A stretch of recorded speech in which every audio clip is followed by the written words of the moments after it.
presenting Shang-Chi and the Legend of Ten Rings। इस कहानी की शुरुआत आज से हजारों साल पहले होती है, जहां पर हमें एक योद्धा को दिखाया जाता है जिसका नाम वेंग वू है। वेंग वू के सामने दुश्मनों की फौज है, लेकिन उसकी आंखों में किसी भी तरह का कोई भी डर नहीं होता। दरअसल उसके पास 10 ऐसी मैजिकल रिंग्स है जिससे उसके अंदर असीम शक्ति आ गई है, जो शक्तियां किसी देवता की शक्ति से कम नहीं है। साथ ही जिसके पास ये 10 मैजिकल रिंग्स होती हैं, वो हमेशा के लिए अमर भी होता है। और अब उन मैजिकल रिंग्स की मदद से वो दुश्मनों का सफाया करना शुरू कर देता है। और इसी तरह से जिंदगी जीते हुए आज उसे कई हजारों साल हो चुके हैं और वक्त आता है सन 1996 का, जहां पर अब वेंग वू की एक ऑर्गेनाइजेशन है जिसका नाम 10 रिंग्स है, जिस ऑर्गेनाइजेशन का लीडर वेंग वू है। और ये ऑर्गेनाइजेशन पूरे वर्ल्ड में फेमस है। अब इन्हें एक विलेज के बारे में पता चलता है। लोगों का कहना है कि वहाँ पर मिथिकल बीस्ट रहते हैं। वेन वो अपनी टीम के साथ उस गांव की तरफ निकल पड़ता है, लेकिन रास्ते में इनकी गाड़ी का एक्सीडेंट हो जाता है जिसमें सब तो मारे जाते हैं, लेकिन वेन वो बच जाता है। दरअसल अब वो एक ऐसे जंगल में पहुंच चुका है जो एक मैजिकल जंगल है, और तभी वो देखता है कि उसके सामने एक लड़की है जो इस मैजिकल जंगल की गार्डियन है। वेन वो के बीच में और उस गार्डियन के बीच में घमासान फाइट होती है। वो भी बहुत अच्छी फाइटर है। जहाँ एक तरफ वेन वो के पास 10 मैजिकल रिंग्स की पावर है, तो उसके पास इस जंगल की पावर है, और वो वेन वो को पूरी टक्कर देती है। वेन वू ने अपनी पूरी जिंदगी में इतनी अच्छी फाइटर कभी नहीं देखी और वो उसे पसंद करने लगता है, जिसके बाद ये दोनों शादी कर लेते हैं और बहुत जल्दी इनका एक बेटा भी होता है जिसका नाम ये शैंग-ची रखते हैं। लेकिन यहाँ के जो लोग होते हैं वो वेन वू को यहाँ पर नहीं रहने देना चाहते, इसीलिए अब ये दोनों अलग हो जाते हैं। वहीं पर अब शैंग-ची थोड़ा सा बड़ा हो जाता है और उसकी माँ उसे बताती है कि तुम्हारे पिता बहुत बड़े योद्धा थे, उन्होंने मुझसे शादी की जिसके बाद तुम इस दुनिया में आए। वो उसे एक ड्रैगन के बारे में भी बताती है और साथ ही उसे एक खास लॉकेट देती है जिसमें हरे रंग का पत्थर लगा होता है। ये एक तरह की मणि है। वो अपने बेटे से कहती है कि जब भी तुम अंधेरे में फंस जाओगे तो ये लॉकेट तुम्हें रास्ता दिखाएगा। कुछ और साल बीत जाते हैं और वक्त आता है सन 2021 का, और अब शैंग-ची को दिखाया जाता है जो शहर में रहता है।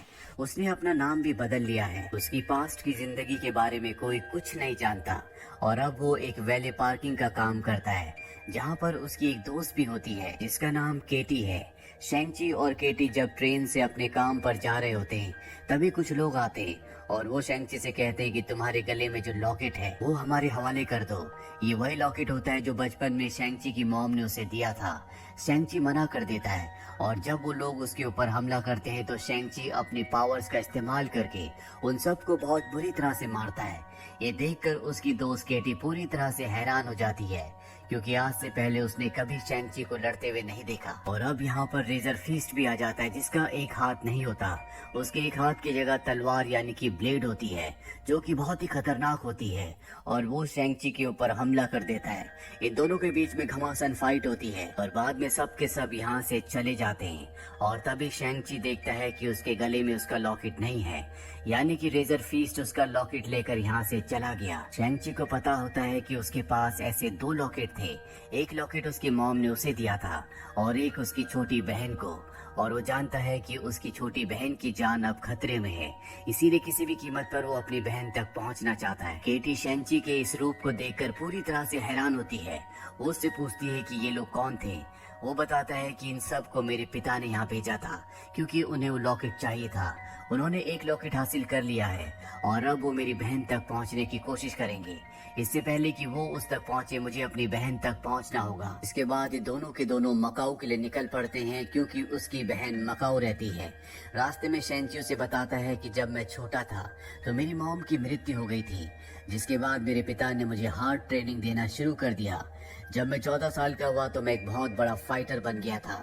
मुझे एक मिशन दिया गया जिस मिशन को मैं पूरा नहीं कर पाया, और उसके बाद मैं कभी वापस घर नहीं गया। अभी दोनों के दोनों मकाऊ पहुंच जाते हैं।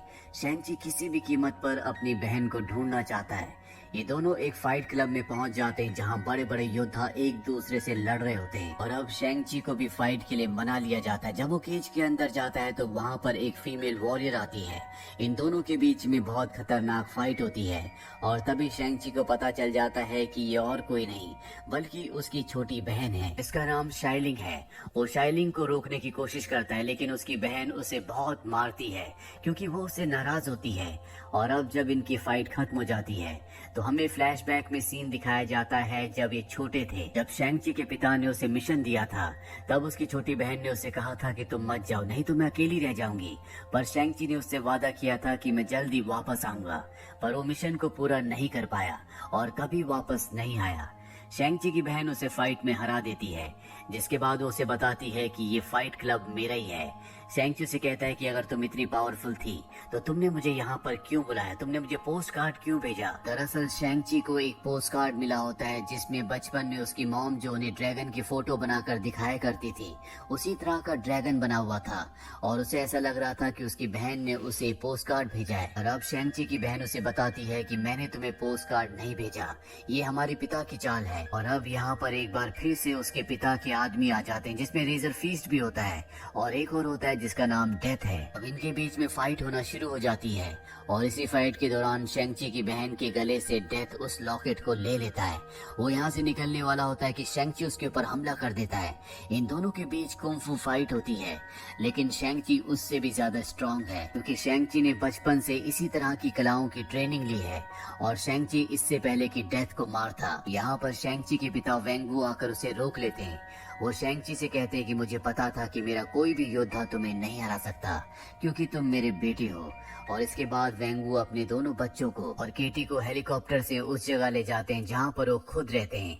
उनकी अब एक बहुत बड़ी टीम है जिसमें बहुत सारे फाइटर्स हैं। दरअसल बचपन में जब शेंग-ची की मॉम की मृत्यु हो गई थी तो उसके पिता ने कभी भी अपनी बेटी के ऊपर ध्यान नहीं दिया, ना ही वो उसे फाइट सीखने देते थे। हालांकि वो फाइट करना चाहती थी और जब शेंग-ची मिशन से वापस नहीं आया तो उसकी बहन ने घर छोड़ दिया और मकाओ चले गई। अब रात को ये सब के सब डिनर टेबल पर बैठे होते हैं। शेंग-ची के पिता अपने दोनों बच्चों को बताते हैं कि मैं जब तुम्हारी मॉम से मिला तो मैं उनकी फाइटिंग कला से बहुत ज्यादा प्रभावित हो गया। इसके बाद मैंने अपनी रिंग्स की शक्तियों का इस्तेमाल करना छोड़ दिया और मैंने अलग अलग कलाएं सीखी, लेकिन उस जगह से जहाँ तुम्हारी मॉम रहा करती थी हम दोनों को निकाल दिया गया, जिसके बाद तुम्हारी मॉम की शक्तियाँ भी चली गई। हम दोनों आम इंसानों की तरह जीने लगे। वेंगवू अपने बच्चों को ये भी बताता है कि कुछ वक्त पहले मुझे एक किताब मिली जो कि जादुई किताब थी। उस किताब में उस गांव के बारे में लिखा था जिस गांव से तुम्हारी मॉम थी। वहाँ पर एक जादुई दरवाजा है जिसके पीछे आज भी तुम्हारी मॉम है। लेकिन शेंग-ची अपने पिता पर विश्वास नहीं करता। तभी उसके पिता उन दोनों लॉकेट्स में से मणि को निकाल लेते हैं जो उन्होंने अपने बच्चों से हासिल किए थे। वहाँ पर एक ड्रैगन की आकृति होती है जिसकी आंख बिल्कुल मणि की शेप की होती है और वो उन दोनों मणियों को उसकी आंख की जगह पर लगा देते हैं, जिसके बाद उस ड्रैगन के अंदर से पानी गिरना शुरू हो जाता है और उससे एक अजीब सा मैप बन जाता है जो उस गांव के अंदर जाने का होता है जहां से उसकी मॉम बिलोंग करती थी, जहां खुद भी शेंग-ची के पिता वेंगवू कभी जाना चाहते थे लेकिन उन्हें वहां पर जाने नहीं दिया गया। और अब वो चाहते हैं कि उनका बेटा वहां जाए ताकि वो अपनी मॉम को छुड़ा कर वापस ले आए। वेंगवू अपने बेटे को बताते हैं कि उस गांव तक पहुंचने के लिए एक फॉरेस्ट से होकर गुजरना पड़ता है जो कि एक मैजिकल फॉरेस्ट है और वहाँ के जो ट्रीज हैं कभी भी किसी को उस मैजिकल फॉरेस्ट को पार नहीं करने देते। लेकिन अब वेंगवू ने फैसला कर लिया है कि आज से 3 दिन बाद जब फॉरेस्ट का रास्ता पूरी तरह से सीधा हो जाएगा। दरअसल साल में एक दिन ऐसा आता है जब फॉरेस्ट का रास्ता पूरी तरह से सीधा हो जाता है और उस दिन उस फॉरेस्ट को पार किया जा सकता है। वो अपने लोगों के साथ फॉरेस्ट को पार करके अपनी पत्नी को वापस ले आएगा और अगर उसे किसी ने रोकने की कोशिश की तो वहाँ पर जितने भी गांव वाले हैं वो उन सबको मार देगा। शेंग-ची को ये सुनकर अच्छा नहीं लगता। वो अपने पिता को ऐसा करने से मना करता है क्योंकि वो नहीं चाहता कि किसी का भी खून बहे। उसके पिता को गुस्सा आता है और वो इन तीनों को कैद कर देता है, जहाँ पर पहले से एक कैदी होता है जिसका नाम ट्रेवर है। वो बताता है कि मैं एक कलाकार था लेकिन तुम्हारे पिता को लगता था कि मेरे अंदर शक्तियां हैं, इसीलिए वो मुझे अपने साथ ले आए। और तभी यहाँ पर एक मैजिकल क्रिएचर आता है जिसका सर नहीं होता। दरअसल ट्रेवर का अब तक ये पालतू बन चुका है। ट्रेवर इन्हें बताता है कि ये तुम्हारी मॉम के साथ उनके गांव से यहाँ तक आया था और अब ये वापस जाना चाहता है। अगर हम चाहें तो इसकी मदद से तुम्हारी मॉम के गांव तक पहुँच सकते हैं। शेंगची किसी भी तरह से अपनी मॉम के गांव तक जाना चाहता है, क्योंकि अगर उसके पिता उससे पहले पहुंच गए तो सबको मार देंगे। इसीलिए उनसे पहले पहुंचकर वो गांव वालों को अवेयर करना चाहता है। और अब यहाँ पर शेंगची अपनी बहन शाइलिंग की मदद से इस जगह से निकल जाता है, क्योंकि वो पहले भी यहाँ से भाग चुकी है। ये गाड़ी लेकर उस मैजिकल जंगल के अंदर पहुंच जाते हैं, जहाँ पर शुरू में इन्हें रास्ता नहीं मिलता, पर तभी इनके सामने एक झरना आता है। और जब ये झरने के दूसरी पार जाते हैं तो देखते हैं कि ये उस जगह पर पहुंच चुके हैं जो पूरी तरह से मैजिकल है। यहाँ पर बहुत सारे मिथिकल क्रिएचर्स होते हैं और अब ये सब के सब उस गांव में पहुंच चुके हैं जहां इन्हें पहुंचना था। गांव वाले जो होते हैं इन्हें सबको यहाँ से जाने के लिए कहते हैं, लेकिन तभी यहाँ पर एक लेडी आती है जो शेंगची की मॉम की बहन है, यानी कि उसकी आंट है। वो कहती है कि सब के सब यहाँ पर रह सकते हैं, क्योंकि बहुत मुश्किलों का सामना करने के बाद ये सब यहाँ पर पहुँचे हैं। शेंगची अपनी आंट को बताता है कि मेरे पिता जल्दी यहाँ तक पहुँचने वाले हैं। उनके पास 10 रिंग्स की शक्ति है। यहाँ पहुँचकर वो सबको मार देंगे, क्योंकि उन्हें लगता है कि आज भी मेरी मॉम जिंदा है। हालांकि वो एक बहुत बड़ी जंग में मारी गई थी, लेकिन उन्हें इस बात का विश्वास नहीं होता। और अब उसकी आंट उसे इस जगह के इतिहास के बारे में बताती है। वो बताती है कि आज से हजारों साल पहले एक क्रीचर ने हमारे गांव के ऊपर हमला किया, जिसका नाम था ड्वेलर ऑफ द डार्कनेस। वो लोगों की सोल को उनके शरीर से खींच लिया करता था। उसने इस गांव में लगभग सभी लोगों के शरीर से उनकी आत्माओं को खींच लिया, और इसके बाद ड्वेलर ऑफ द डार्कनेस ने तय किया कि वो इंसानों की दुनिया में जाकर इंसानों के साथ भी वही करेगा जो उसने यहाँ पर किया था। और जब वो इंसानों की दुनिया में जा रहा था, तभी हमारी दुनिया के 11 महान योद्धा उसे रोकने के लिए गए, लेकिन उसकी शक्तियाँ बहुत ज्यादा बढ़ चुकी थी।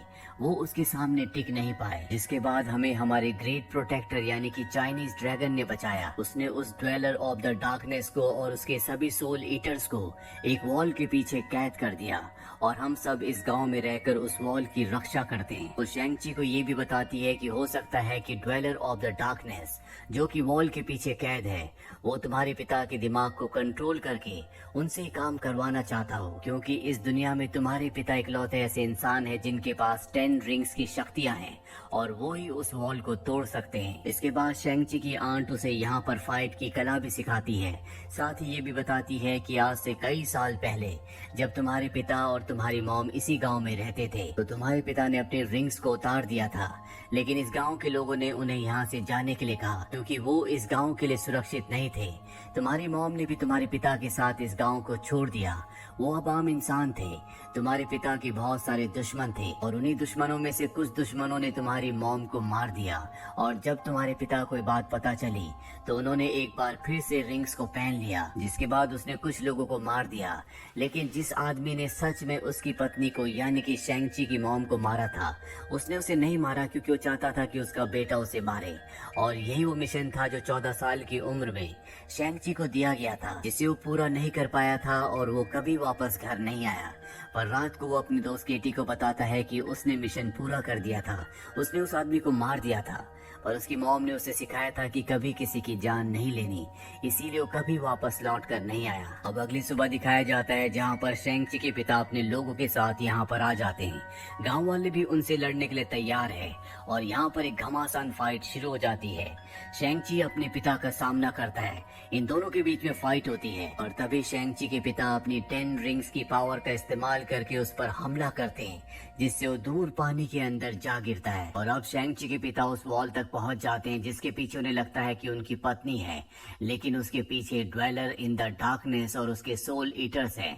वो उसके ऊपर हमला करते हैं, जिससे उस वॉल में एक गैप बन जाता है, और ड्वेलर इन द डार्कनेस के सोल ईटर वहां से बाहर आ जाते हैं। वो गांव वालों के ऊपर हमला कर देते हैं। वहीं पानी के अंदर दिखाया जाता है, जहाँ पर शेंगची है, और तभी वहाँ पर ड्रैगन आता है। ये वही ड्रैगन है जिसने आज से कई साल पहले ड्वेलर इन द डार्कनेस को और सोल ईटर्स को वॉल के पीछे कैद किया था। ड्रैगन शैंग-ची को ऊपर ले आता है, जिसके बाद ये दोनों के दोनों मिलकर सोल ईटर्स के ऊपर हमला कर देते हैं। वहीं शैंग-ची की बहन अपने पिता के आदमियों से कहती है कि हमें आपस में नहीं लड़ना चाहिए, बल्कि हम सबको मिलकर इन सोल ईटर से लड़ना चाहिए। और उन्हें भी समझ में आ जाता है कि उन्हें मारना होगा, नहीं तो सोल ईटर्स इन सब की आत्माओं को खींच लेंगे। वहीं शैंग-ची को दिखाया जाता है जो एक बार फिर से अपने पिता के पास पहुंच जाता है, क्योंकि वो नहीं चाहता कि वो दीवार को पूरी तरह से खोल दे, क्योंकि अगर ऐसा हुआ तो उसके अंदर से वो विशाल क्रिएचर जिसका नाम ड्वेलर इन द डार्कनेस है वो बाहर आ जाएगा और सारी दुनिया को खत्म कर देगा। वो अपने पिता से लड़ना शुरू कर देता है और इस बार वो फाइट करने के लिए अपनी मॉम्स की फाइटिंग टेक्निक्स का इस्तेमाल करता है। उन टेक्निक्स का इस्तेमाल करते हुए उसके पिता की जो 5 रिंग्स होती है वो उसके पास आ जाती है और इस बार सारी की सारी रिंग्स लाल रंग में यानी कि आग के रंग में चमक रही होती है। यानी कि शैंग-ची के पास आने के बाद ये रिंग्स और भी शक्तिशाली हो चुकी है। उसके पिता ये देखकर खुश होते हैं, क्योंकि वो हमेशा से चाहते थे ये रिंग्स उसे मिले जो इसका असली हकदार हो, और वो यहाँ पर अपनी हार मान लेते हैं। लेकिन अब तक ड्वेलर इन द डार्कनेस भी अंदर से बाहर आ गया होता है। शैंग-ची जिसके पास अब 10 की 10 रिंग्स है, उसके पिता उसके सामने होते हैं, पर तभी वहाँ पर एक सोल ईटर आता है जो उसके पिता की आत्मा को खींचने लगता है। हालांकि वो ड्रैगन की मदद से उस सोल ईटर को मार देता है, पर अब उसके पिता की भी मृत्यु हो चुकी है। वही ड्वेलर इन द डार्कनेस जो कि बाहर आ चुका है, वो यहाँ पर सबकी आत्माओं को खींचकर अपने आप को और भी शक्तिशाली बनाना चाहता है, पर इससे पहले कि वो ऐसा कर पाता, यहाँ पर ड्रैगन की मदद से शैंग-ची उसके ऊपर हमला कर देता है। पर वो बहुत ज्यादा शक्तिशाली है और ड्रैगन की आत्मा को भी खींचना चाहता है। दरअसल उसने कई आत्माओं को अब कैद कर लिया है, कई आत्माओं को खींच लिया है, इसीलिए वो बहुत ताकतवर हो चुका है और वो ड्रैगन की आत्मा को खींचने के लिए उसे पकड़ लेता है, जहाँ पर शैंग-ची और उसकी बहन भी होते हैं। ये सब के सब फंस चुके हैं। पर तभी शैंग-ची की दोस्त केटी ड्वेलर इन द डार्कनेस के उस हिस्से पर वार करती है जहाँ पर वो सारी आत्माओं को खींचता है, और जैसे वो उस हिस्से पर वार करती है सारी आत्माएं आजाद हो जाती है, जिससे ड्वेलर इन द डार्कनेस की पावर कम हो जाती है। ड्रैगन उसे छूट जाता है और ड्रैगन अब उसे अपनी पानी की पावर में फंसा लेता है, जिसके बाद शैंग-ची अपनी 10 रिंग्स की पावर से उसे पूरी तरह से खत्म कर देता है और इस तरह से ड्वेलर इन द डार्कनेस का खात्मा हो जाता है। यानी सब कुछ ठीक हो चुका है। इसके बाद शैंग-ची और उसकी दोस्त केटी को दिखाया जाता है जो वापस अपने शहर में पहुंच जाते हैं। वो अपने दोस्तों को ये पूरी कहानी बता रहे होते हैं, लेकिन कोई भी उनकी बातों पर विश्वास नहीं करता। पर तभी वहाँ पर डॉक्टर स्ट्रेंज का साथी जिसका नाम वोंग है वो आ जाता है और वो उन दोनों को कहता है कि चलो हमारे साथ चलो, हमें तुम्हारी जरूरत है। और उसी पोर्टल से जिस पोर्टल से वो आया होता है उन दोनों को अपने साथ ले जाता है और उनके जो दोस्त होते हैं ये देखते रह जाते हैं। इसी के साथ ये फिल्म, ये कहानी यहीं पर खत्म हो जाती है। उम्मीद करते हैं कि ये कहानी आपको पसंद आई होगी।